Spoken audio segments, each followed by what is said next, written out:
Reciban el saludo de su servidor Dante Abad en una nueva edición de su programa Sembrando en Casa, y el día de hoy vamos a conversar un poquito sobre los cuidados y la reproducción de esta hermosa planta, esta flor. Miren esta flor morada, estas hojas verdes muy hermosas, el áster.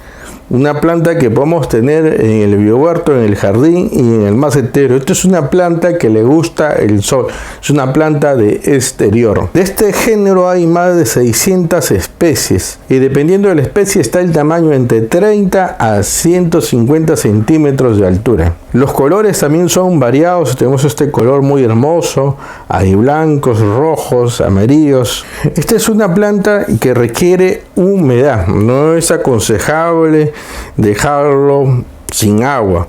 Humedad, no encharcamiento. Esto quiere decir que el sustrato tiene que ser un sustrato ligero que permita drenar bien el agua. Además, es una planta que a comienzos de la primavera es recomendable un poco de compost o humus porque tiene una floración, imaginen, una floración abundante. Se multiplica muy fácil, ya sea por división de mata, sobre todo en primavera, o por semillas. Sus semillas son muy pequeñas, como vemos aquí las semillas, y para eso vamos a necesitar un sustrato ligero. Tenemos un sustrato que es 80% tierra del jardín, 20% compost. Ya es un sustrato que está humedecido, y lo vamos a sembrar tipo boleo, así como si estuviéramos aderezando una comida. Le vamos a echar por todas partes nuestra semilla y más o menos va a demorar entre 15 a 20 días en germinar. Como la semilla es pequeña, no la vamos a enterrar muy fuerte, simplemente vamos a darle un pequeño riego suave, moderado, para que comience la vida a abrirse paso. En este contenedor, en este almácigo, vamos a controlar que tenga luz y que no le falte la humedad. Que tenga luz y que no le falte la humedad, y dentro de 15-20 días van a estar germinando nuestras plantitas que tengan 2 o 3 hojitas verdaderas para poder hacer el trasplante. Esta es una planta que no es exigente en suelos, pero hemos dicho que requiere un suelo ligero, bien drenado. Si es un suelo arcilloso, hay que tener cuidado con el agua. Es una planta que no requiere podas. La poda fitosanitaria, como sabemos, es en cualquier momento del año. Si hay una hojita comida, una ramita que se ha roto, una flor que ya terminó su ciclo, la podemos cortar. Es una planta, dependiendo de la especie, es una planta anual. Hay otras especies que resisten hasta 3 años. Una planta muy bonita de tener, comienza a florear desde otoño, la tenemos en primavera, en verano. Es una planta que también resiste el frío, ideal para maceteros, ideal también para nuestros macizos, en las alamedas, en los jardines. Muy bonita. El día de hoy estoy con esta belleza de planta conocida popularmente como celosía. Esta es una planta de pleno sol, ideal para primavera, verano. Es una planta herbácea, una planta anual, es decir, tiene todo un ciclo desde la siembra, el crecimiento, su floración, la semilla, y aproximadamente al año se renueva. Es originaria de América tropical. Dependiendo de las variedades, puede alcanzar una altura de 20 hasta 80 centímetros. Esta es una inflorescencia. Esto quiere decir que aquí hay varias flores y son de color rojo, amarillo, rosado, naranja. Esta es una planta que en verano la podemos regar unas 3 o 4 veces. Que tenga humedad, no encharcamiento. Eso quiere decir que el sustrato tiene que ser un sustrato ligero, no es muy exigente en suelos.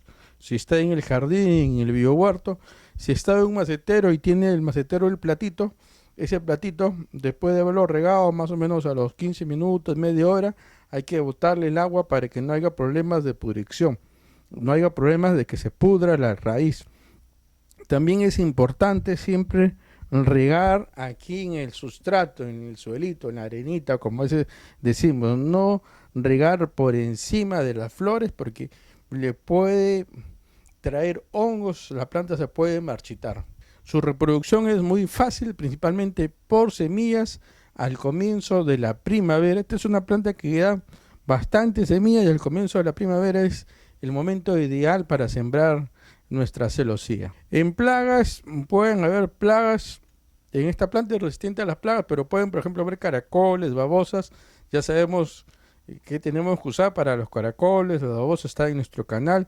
También se le puede echar ceniza alrededor como preventivo a las plagas, y la ceniza ayuda también a que las plantas absorban mejor los nutrientes del suelo. Una planta muy bonita, tanto para hacer macizos, estos agrupaciones que hay de plantas que vemos en los parques, en los jardines, en las alamedas, o también para tener en maceteros. Una planta que le da ese color que necesita. A veces tenemos puro verde, y este color de las hojas, inclusive miren estas hojas triangulares, estas hojas largas, que terminan siempre en punta, muy bonito, una belleza de planta.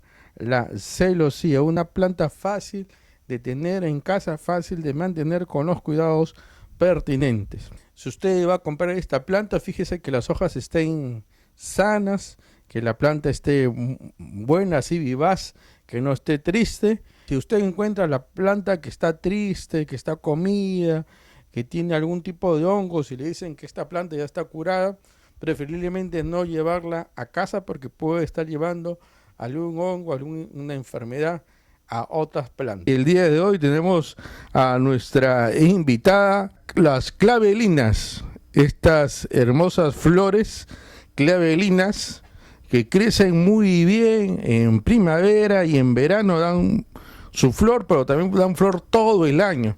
Son plantas de pleno sol, pero también son plantas de semisol. Ahí hay que tener cuidado. Si las tenemos a semisol, el regado es más espaciado, sobre todo en otoño, en invierno. Si las tenemos a semisol, basta una vez a la semana o cada 10 días. Si las tenemos al sol pleno, en primavera y en verano, su riego es casi a diario, por no decir todos los días, pero sin encharcar, ¿no? Un medio vasito de agua. Si la tenemos en un macetero a pleno sol o en el jardín, esta es una planta que en sol produce muchas flores, va a estar ahí a plenitud. Sus flores son de variados colores, blancos, rosados, rojos, morado, también son combinados. Sus hojas son siempre verdes. Es una planta que nos va a estar dando flor, entonces quiere decir que hay que abonarla por lo menos una vez al mes, compost o humus, abono orgánico. Otro cuidado para que nos dé más flores, siempre, como hemos dicho, cuando ya se termina de dar una flor, ya se está marchitando la flor, hay que podarla, esa flor, es que podarla para que la planta siga haciendo más flores, pero el objetivo de la planta es hacer semilla para reproducirse. Esta es una planta que se multiplica por semilla, o sea, semilla principalmente en primavera, es una buena época para sembrar los clavelines. Otro cuidado que podemos tener con el clavelín es la poda. La poda, ya hemos dicho, las flores que se marchitan, una hojita, una ramita que esté seca, rota, también es la poda fitosanitaria en cualquier momento. Y una poda de formación, una poda extrema, sobre todo al comienzo de la primavera, es podar casi desde la base de la planta. ¿Para qué? Para que tenga más ramas y crezca más de forma circular, ¿no?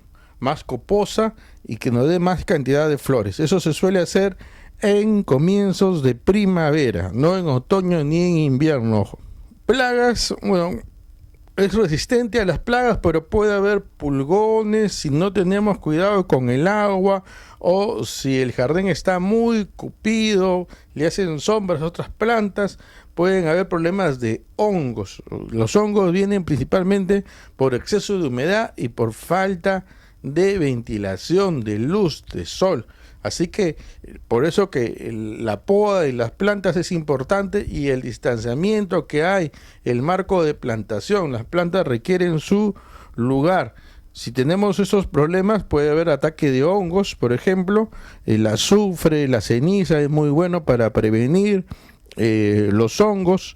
Si hay para prevenir pulgones, mosca blanca o otros insectos que no queramos en nuestro jardín, el agua de las plantas aromáticas como preventivo, el agua de rocoto, muy preventivo, se le puede echar una vez a la semana. Si usted lava un rocoto, un ajo, una cebolla, esa agüita que he enjuagado le puede echar a su planta. Y como siempre recomendamos el método El Ohio, la vista. En las casas suelen haber pocas plantas, así que uno puede ver las plantas, revisarlas, observarlas, ver si las hojas están comidas, si abajo de las hojas hay animalitos, si hay un negro, blanco encima de las hojas, y de esa forma detectar plagas o enfermedades de las plantas. ¿Para qué? Para curar a tiempo. Es una planta que se puede asociar también con otras plantas, si lo tiene en el interior, que le dé la mayor cantidad de luz. Y el día de hoy vamos a conversar un poquito de una planta que tiene un nombre que nos hace acordar a la persona que recordamos en el mes de diciembre, el nacimiento de Jesús. Y celebramos su nacimiento, pero esta planta nos recuerda su sacrificio que él hizo por la humanidad. Se le conoce como la corona de Cristo. Una planta muy muy bonita, una planta resistente, de fácil cuidado si realizamos las recomendaciones necesarias. Esta es una planta de pleno sol. Es una planta de pleno sol. También puede crecer a semisombra. Hay variedades que pueden resistir un poco más de sombra, pero siempre su flor se va a lucir más en sol. Una planta que requiere humedad, no encharcamiento. Eso quiere decir que el sustrato tiene que ser ligero, que permita drenar el sustrato ligero, y por lo menos una vez al mes, sobre todo en primavera y verano, un poquito de abono. Esta planta puede alcanzar hasta 1,5 metros a 2 metros de altura. Sus tallos son delgados pero fuertes. Lo que nosotros conocemos como su flor, en realidad son hojas. Ya hemos conversado sobre otras plantas que tienen la misma particularidad, y la flor realmente lo que está en el centro es muy pequeño. Hay algunas de estas brácteas que tienen el nombre, estas hojas tienen el nombre de brácteas, que son color rojo, amarillo, y también las hay blancas. Esta flor se da principalmente en primavera y verano, pero hay en algunas especies de estas plantas que dan flor todo el año. La multiplicación de la corona de Cristo es muy fácil. Se puede hacer por semilla, que es poco recomendable, o también se puede hacer por semilla vegetativa, por esquejes. Se tienen que sacar esquejes de unos 10 a 15 centímetros. Aquí ya tenemos un esqueje cortado, miren, tiene unos 15 centímetros, y lo hemos dejado a temperatura ambiente unos 3 días. ¿Por qué? Porque esta planta, cuando la cortamos, tiene un látex, lo que le llaman lechecita. Hay que tener cuidado, porque si uno se lleva la mano al ojo, a la boca, a la nariz, pueden haber dificultades, sobre todo con los ojos, la irritación. Este látex es un tóxico. También con los animales, no lamer este látex. Esta es la particularidad que tienen muchas estas plantas, y este látex hace que esta planta sea resistente también a las plagas, muy resistente a las plagas. Entonces se dejan 2 o 3 días a temperatura ambiente para que seque y no haya pudrición. Ahí vemos que ya está seco. Este tiene 2 días a temperatura ambiente. Y vamos a enterrar unos 3 centímetros del tallito en un sustrato ligero que ya está preparado. Aquí tenemos nuestro sustrato para que nuestra planta enraice. Vamos a poner nuestro esqueje aquí, introducimos y presionamos con fuerza. Ese sustrato ya está humedecido, así que no voy a regar. Como lo hemos sembrado recién, no es recomendable tenerlo directamente al sol, sino ponerle un lugar que le dé luz, pero no directamente al sol, para que enraice. Después de 1 semana, 2 semanas, lo vamos a sacar un poco más al sol, que le dé el sol. Esta forma de cultivo principalmente en primavera y en verano. Es una planta de pleno sol, entre más sol, mucho mejor. De esta manera podemos reproducir la corona de Cristo. La corona de Cristo no requiere poda, solamente cuando la vamos a reproducir de esta forma, ¿no? Podemos sacar los esquejes, las puntas de 10 a 15 centímetros, y de eso vamos a tener muchas plantas de esta hermosura. Una recomendación también: esta planta está aquí con hojas verdes porque tiene varias terminaciones, se está desarrollando, pero aquí vemos esta, por ejemplo, que tiene una flor y que es un esqueje que ha crecido y ha perdido las hojas. Quedan así los tallos, descubiertos solamente en las puntas tiene las hojas. Eso no quiere decir que esté la planta enferma, que tenga alguna plaga, algún hongo. No, así es esta planta. A medida que va creciendo, va perdiendo las hojas de abajo y se va quedando con las hojas en las puntas, nada más.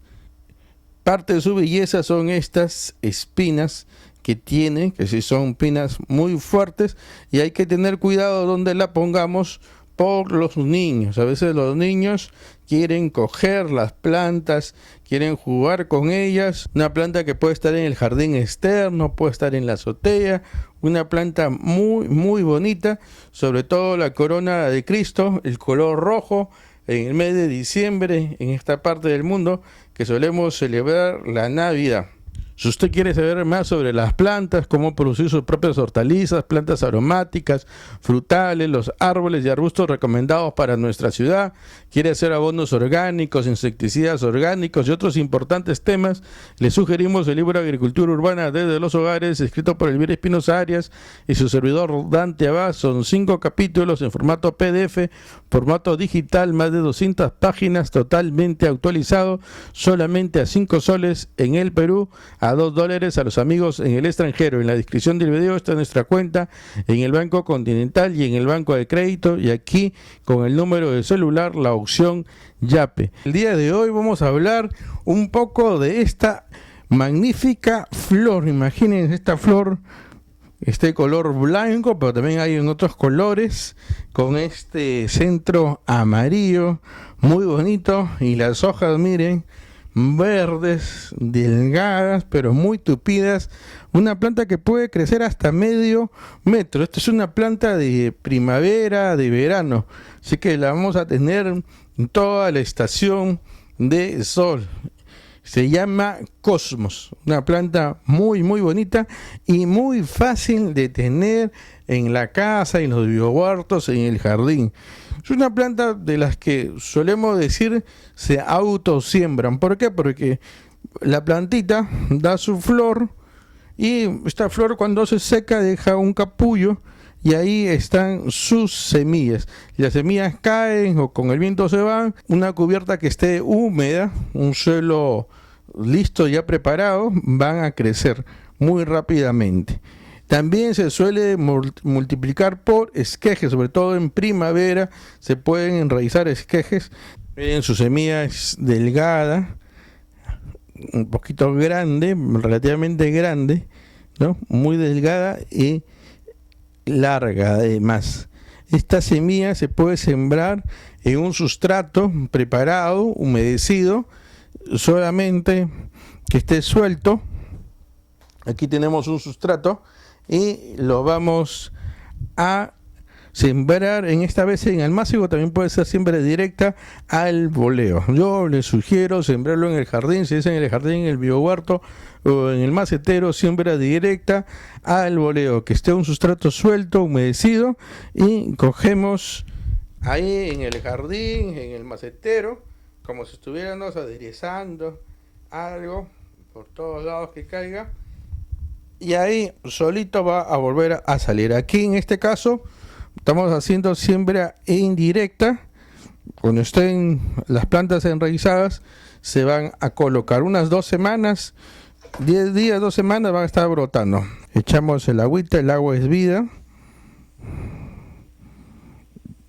Y no es necesario cubrir con sustrato, pero que ella solita se va a sembrar ahí, solita. Con el agua se va a hundir y van a salir las raícitas. Muy fácil. Ya habíamos hablado del sustrato, pero le gusta un sustrato ligero, que tenga compost o humus, para que pueda drenar y no encharcar. El agua es importante. En verano se puede regar unas 3 veces a la semana, riego moderado, no inundación. Se puede poner una cubierta además de restos vegetales en el suelo para mantener la humedad. Esta es una planta que no requiere poda, suele ser resistente a las plagas, atrae a las mariposas, abejitas, avispas, ayuda a la biodiversidad. Es una planta muy bonita. Esta planta también puede ser atacada por babosas o caracoles. Ya habíamos dicho las trampas de cerveza para los caracoles, las babosas, o también las cáscaras de huevo, triturarlas y alrededor de nuestra planta colocar esas cascaritas bien trituradas para controlar, reducir la población de babosas y caracoles. Si hay babosas y caracoles es que hay mucha humedad y hay lugares en nuestro jardín o biohuerto que tienen mucha sombra, no da el sol directamente. El cosmos también se usa en la cocina. Sus pétalos se suelen consumir en ensaladas. Yo recomiendo consumirlo, pero en cantidades pequeñas. Y también se le da un uso medicinal. Sabemos que aquí por política del programa no entramos en el tema medicinal por respeto a usted, por respeto a su salud, porque si cuando tiene un mal, que le duele algo, tiene que ir a un médico para que le haga un diagnóstico, y este diagnóstico nos va a dar un tratamiento, la receta, y hay que seguirlo. Usted puede ir también a un naturista, pero no vale que usted mismo se autodiagnostique y se automedique.